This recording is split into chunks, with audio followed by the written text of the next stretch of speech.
Agape dan Phileo. Kata-kata ini akan menjadi pembukaanku dalam setiap video yang ku-upload mengenai kekristenan. Mengapa? Karena ini adalah kedua hal terbesar yang seharusnya orang Kristen lakukan. Jadi untuk sebagai pengingat aja.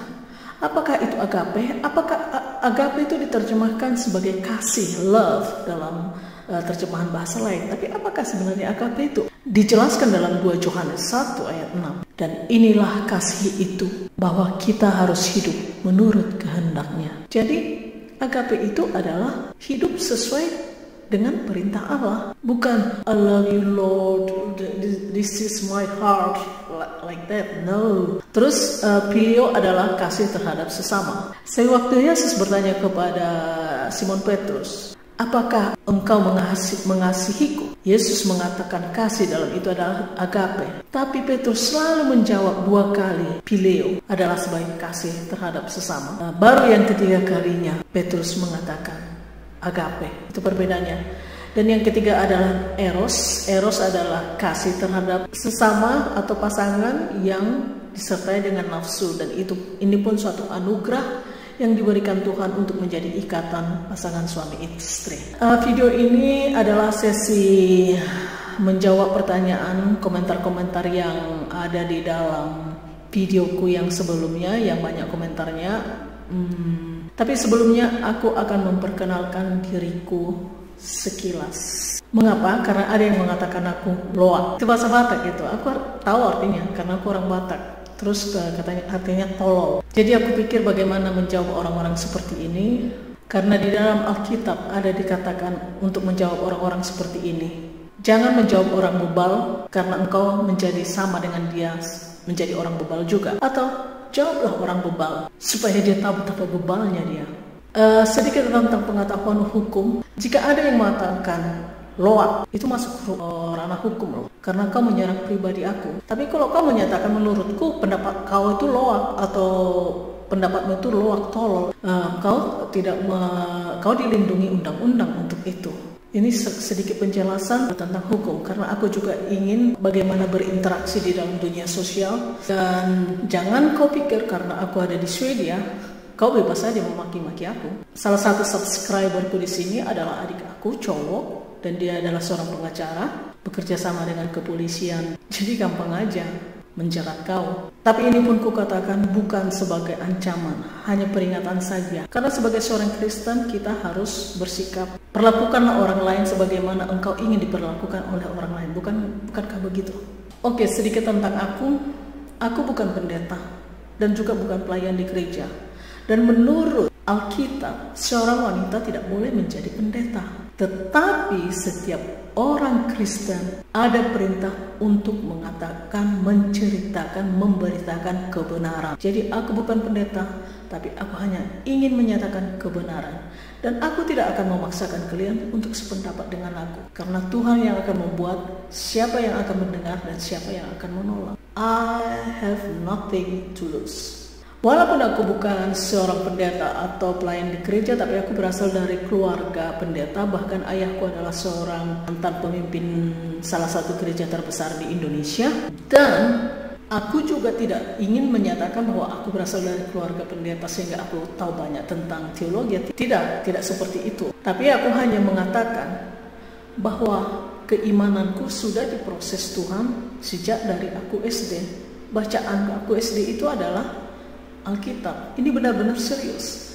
Aku tahu itu gereja raja-raja mana yang jahat dan benar di mata Tuhan itu udah SD. Dan setiap kali mau pulang sekolah, aku pengen cepat pulang ke rumah karena aku ingin membaca lanjutannya gitu. Paham banget siapa menang dengan siapa, kapan Israel kalah, suka aku.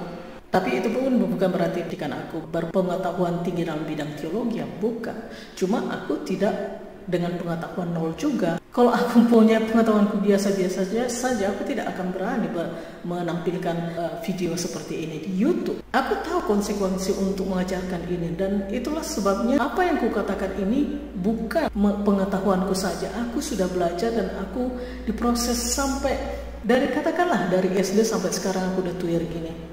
Aku di Indonesia sebelum pindah ke Swedia sudah selesai pendidikan dan bekerja menjadi dokter gigi, bekerja di pemerintahan, juga buka praktek sendiri. Kemudian pindah ke sini, kuliah lagi dan menjadi dokter gigi di sini, dan sudah bekerja bertahun-tahun di Swedia. Aku sudah tinggal di Swedia selama 20 tahun, mempunyai anak usia 19 tahun dan 17 tahun. By the way, aku minta maaf ada kesannya caraku memperkenalkan diri ini kesannya sombong. Itu jauh dari situ, karena aku sudah mengatakan di video sebelumnya, aku itu jadi apa Tuhan sudah menentukan. Tidak ada sesuatu yang harus kubanggakan tentang itu. Tapi seperti yang di Amsal dibilang, jawablah orang bebal supaya dia tahu betapa bebalnya dia. Dan aku memilih menjawab. Jadi mohon maaf buat penonton-penonton lain yang ada kesannya sehingga aku sombong. Mohon dimaafkan. Oke, aku sekarang sesi menjawab pertanyaan-pertanyaan di video sebelumnya. Kita mulai dari yang terbawah ya. Irvan Satria 4631, kau sudah kujawab. Terus aku akan menjawab Frederick Tumeu 8524. Aku bukan mencela orang-orangnya, tapi aku mencela doktrinnya. Tapi menurut aku tetap bahwa pendeta-pendeta karismatik itu menurut aku adalah penyesat yang di dalam wahyu yang disimpulkan sebagai kalajengking. Gereja itu artinya eklesia, dipanggil keluar, dipanggil dari kegelapan. Gereja itu adalah spiritual Israel. Jadi kita ini adalah orang-orang Israel secara roh. Kitalah gereja itu. Masalahnya adalah seperti ini. Ini sebenarnya dimulai dengan Raja Konstantin yang katanya menjadi seorang Kristen. Sebenarnya dia tidak menjadi seorang Kristen. Dia mengamalgamisasi penyembahan berhala waktu itu dengan Kristen, karena Kristen waktu itu semakin besar, semakin disiksa, semakin dibunuh, semakin berkembang. Dan Konstantin waktu itu sangat ketakutan kehilangan kekuasaannya. Jadi dicampurnya lah ini semua, ya itulah yang tercipta dengan gereja Katolik. Itu menurut aku dan menurut yang kupelajari, dan itu ada di dalam pelajaran agama. Di Swedia itu pelajaran agama itu bukan hanya mempelajari agama yang kita anut, tapi mempelajari semua agama yang ada. Sekarang aku menjawab Yaya Halawa 99. Aku udah membaca semua komentarmu. 100% aku tidak setuju dan menentang dan mengatakan itulah kesesatan. Dan kau periksalah videoku yang terakhir sebelum ini ku upload. Di situ ada penjelasan mengapa pendeta karismatik ini adalah penyesat.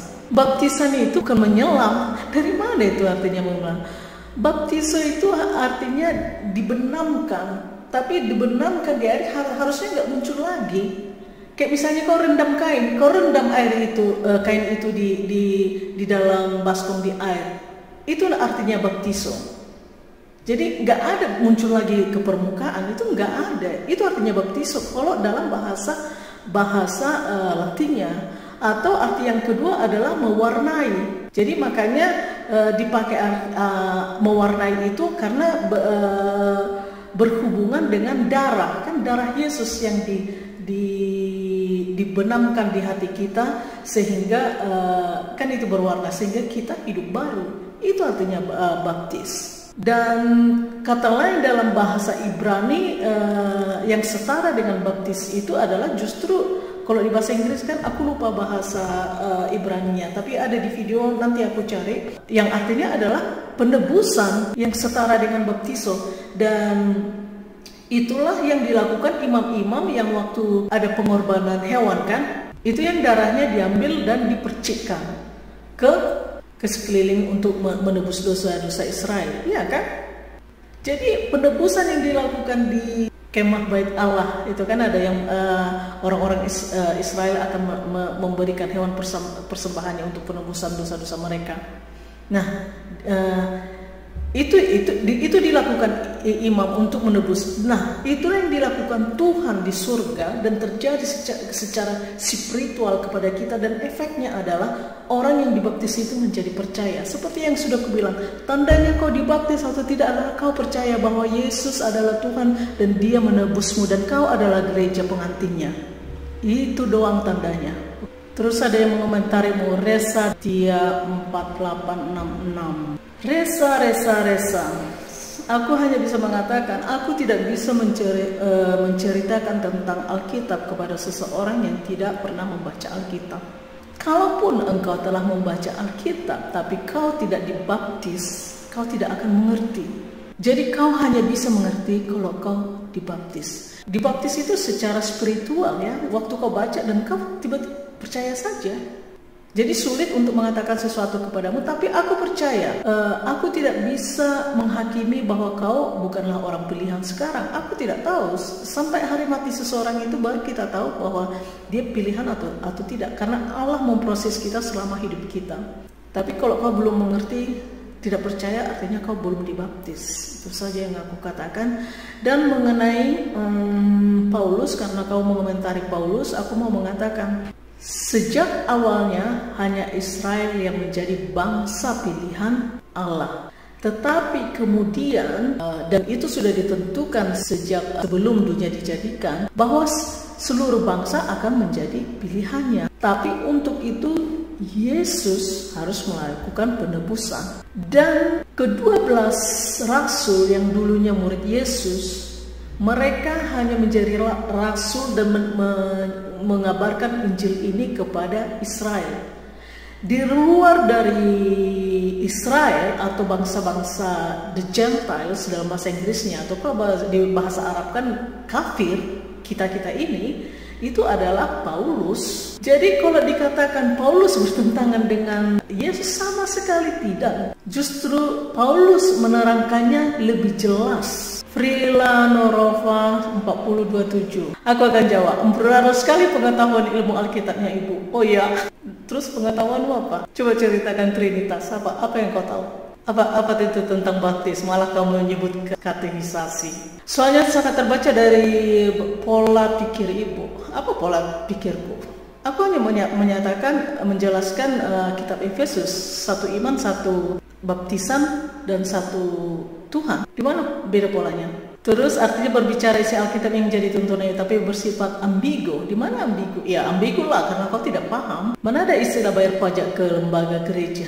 Aku kan bercerita di Swedia. Jadi di Swedia itu kalau kau suatu anggota gereja atau anggota masjid, kau bayar pajak ekstra untuk itu. Kalau di Indonesia kan ada iuran tahunan kan. Jadi gereja tidak menarik itu. Bahkan di sini gereja juga tidak tertarik dengan persembahanmu. Karena gereja sudah mendapat itu dari pemerintah. Aku mau mengatakan, Allah menghukum kita di bumi ini dengan 4 cara. Kau tahu itu apa?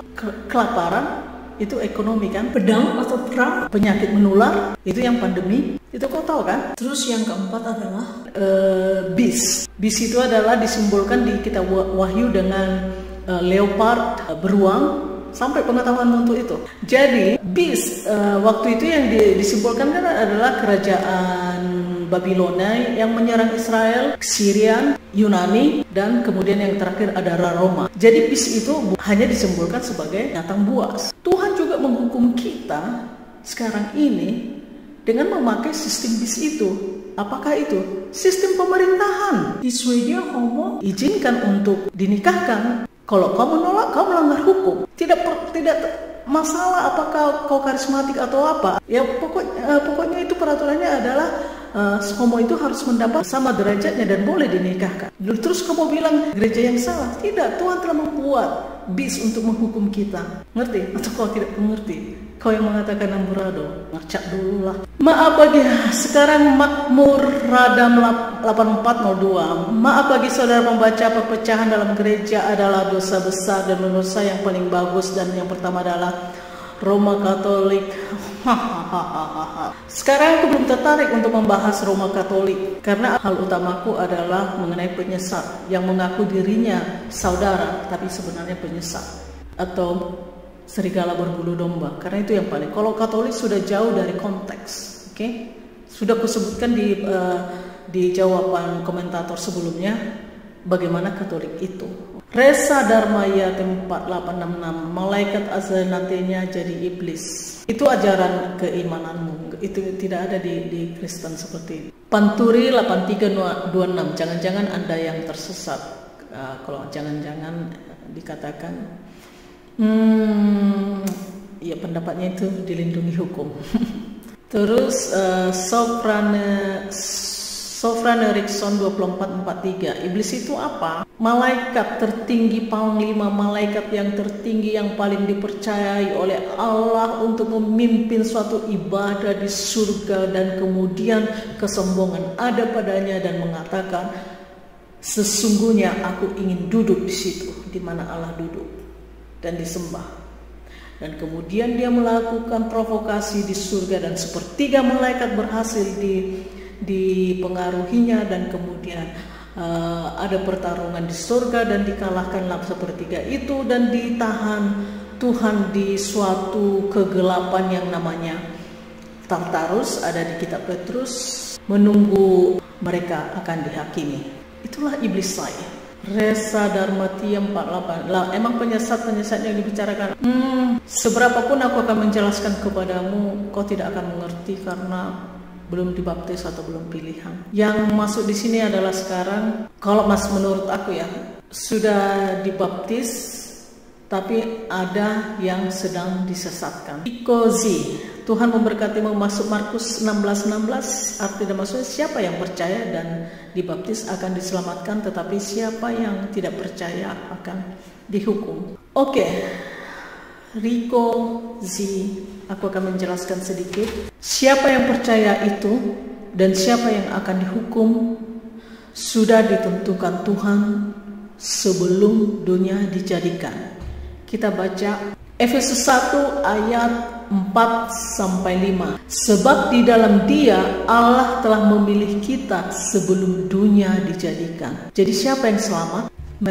Mereka yang telah dipilih Tuhan sebelum dunia dijadikan, supaya kita kudus dan tidak bercacat di hadapannya. Dalam kasih Ia telah menentukan kita dari semula. Dari semula itu artinya sebelum dunia dijadikan oleh Yesus Kristus untuk menjadi anak-anaknya sesuai kehendaknya.